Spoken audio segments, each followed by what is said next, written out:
खूब शीघ्र आसीपे बीजेपी विधानसभा प्रार्थी तालिका दिल्ली में बसी बीजेपी गुरुत्वपूर्ण कोर कमिटी बैठक ओडिशार बड़का 3 लोकसभा और विधानसभा आसन पर होईछि मानस मंथन।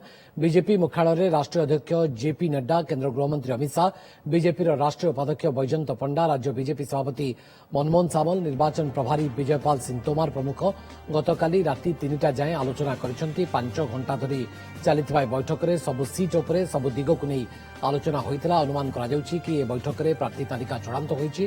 केंद्रीय कोर कमिटी बैठक में यहां अनुमोदन मिल सारी, तेणु खूब शीघ्र प्रार्थी तालिका प्रकाश करा जाई पारे। बीजेडी विधानसभा 72 जणिया तालिका प्रस्तुत करिछि, तेणु बीजेपी एबे काहाको केउंटु टिकेट देउछि ता उपरे नजर रहिछि।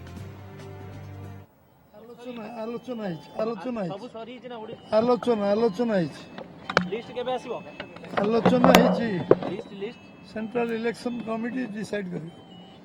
दिन भीतर लिस्ट आसीबो। सेंट्रल इलेक्शन कमिटी डिसाइड करे। सीसी होबो ना? आलोचना है सर।